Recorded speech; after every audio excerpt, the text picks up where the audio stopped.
lagi dia. Dulu pertama kali April datang itu dalam keadaan seperti apa dan ketemunya di mana? Saya ketemu sama April itu di Desa Negla, Brebes. Menurut April dia biasa ngamen gitu di sekitar desa itu. Tapi hari itu dia sengaja tidak ngamen, menunggu untuk bisa diberi kesempatan. Suasana pagi yang berubah. Awal kisah di 07 Januari 2026. Pagi itu, Rabu 7 Januari 2026, suasana acara pagi-pagi ambyar berjalan seperti biasanya. Percakapan ringan, tawa pembuka, dan obrolan khas pagi hari mengalir tanpa tanda akan terjadi sesuatu yang berbeda. Namun, ketika nama Diana Sastra disebut sebagai tamu, atmosfer perlahan berubah. Bukan karena sensasi, bukan pula karena kontroversi, melainkan karena kisah yang dibawanya. Diana hadir bukan untuk membahas popularitas atau pencapaian semata, tetapi untuk membuka lembaran perjalanan hidup seorang anak bernama April. Seiring obrolan berjalan, nada suara mulai melambat, jeda-jeda muncul, dan emosi perlahan terasa di udara studio. Tak ada yang menduga, pagi itu akan menjadi momen reflektif yang menyentuh banyak orang. Dan di balik kamera, para penonton mulai menyadari bahwa cerita ini bukan sekedar kisah sukses biasa, melainkan perjalanan panjang yang penuh ujian sejak awal kehidupan. Masa kecil April, kehidupan yang tidak dimulai dari kemewahan. Dalam penuturannya, Diana Sastra mengawali cerita dari masa kecil April. Tidak ada latar keluarga ternama, tidak ada fasilitas khusus, dan tidak ada jalur instan menuju dunia hiburan. April tumbuh dalam kondisi sederhana, di mana kebutuhan hidup seringkali harus dipenuhi dengan usaha keras setiap hari. Diana menyampaikan bahwa sejak usia belia, April sudah terbiasa menghadapi keterbatasan. Situasi inilah yang kemudian membentuk karakter kuat dan kepekaan emosional dalam dirinya.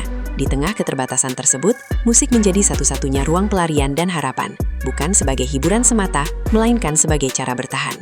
Diana menegaskan bahwa cerita ini disampaikan bukan untuk mencari simpati, melainkan untuk memberi gambaran nyata bahwa perjalanan April dimulai dari titik yang tidak mudah. Dan dari titik itulah, kisah panjang ini perlahan bergerak menuju fase berikutnya. Mengamen. Ketika jalanan menjadi panggung pertama. Diana kemudian menceritakan fase ketika April mulai mengamen. Bagi sebagian orang, mengamen hanyalah aktivitas sementara.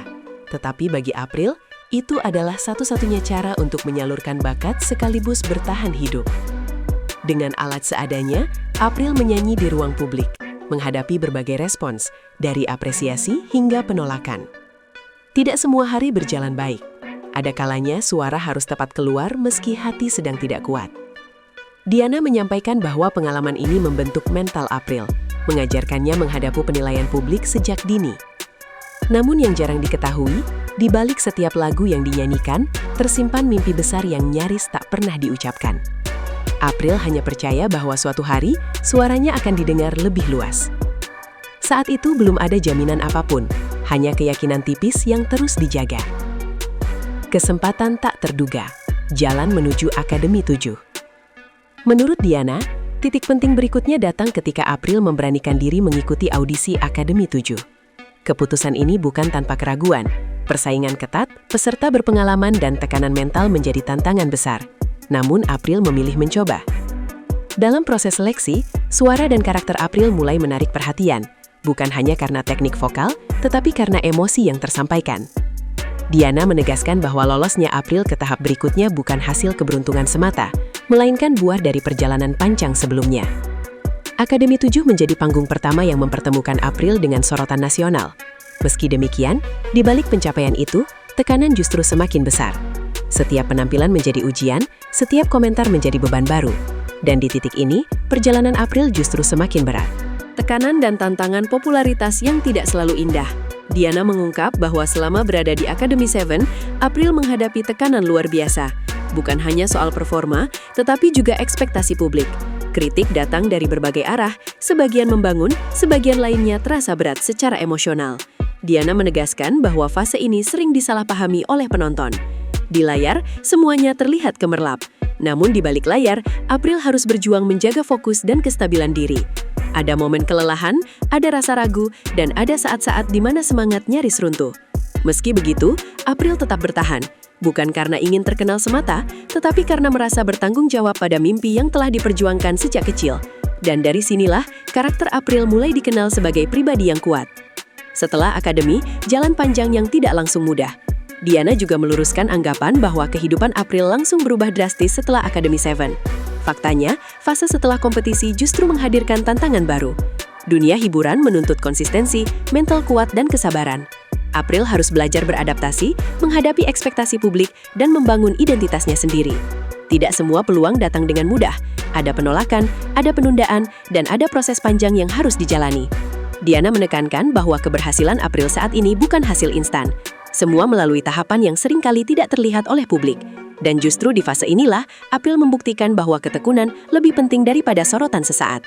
Momen di pagi-pagi ambyar, tangis yang tak tertahan. Puncak cerita terjadi saat Diana sampai pada momen emosional di studio pagi-pagi ambyar. Ketika mengenang seluruh perjalanan itu, suara Diana mulai bergetar. Tangis pecah bukan karena kesedihan semata, melainkan karena kelegaan dan rasa bangga. Studio yang awalnya riuh berubah hening. Penonton menyaksikan bukan drama, melainkan luapan emosi yang tulus. Diana menegaskan bahwa air mata itu adalah simbol dari perjalanan panjang yang akhirnya menemukan cahaya.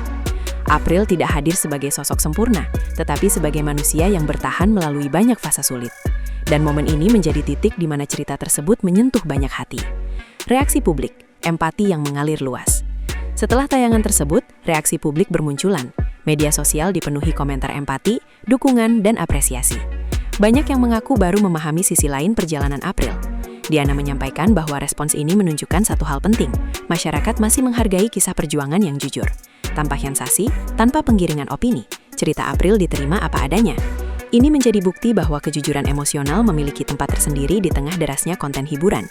Dan bagi April, dukungan ini menjadi energi baru untuk terus melangkah. April hari ini lebih dari sekadar figur publik. Kini, April dikenal luas sebagai figur publik. Namun, Diana menegaskan bahwa yang membuat April bertahan bukan popularitas, melainkan nilai-nilai yang dibentuk sejak kecil. Kerendahan hati, disiplin, dan kesadaran akan proses menjadi fondasi utama. April tidak hanya dikenal karena suara, tetapi juga karena kisah hidup yang membumi. Di berbagai kesempatan, April kerap menjadi inspirasi bagi mereka yang merasa berada di titik terendah. Dan inilah transformasi yang paling bermakna dari seluruh perjalanan tersebut. Penutup kisah yang memberi makna lebih dalam. Sebagai penutup, Diana menyampaikan bahwa perjalanan April adalah pengingat bahwa tidak semua kesuksesan lahir dari kemudahan. Ada air mata, ada kegagalan, dan ada proses panjang yang jarang terlihat. Kisah ini bukan tentang sensasi, melainkan tentang ketekunan dan harapan yang dijaga.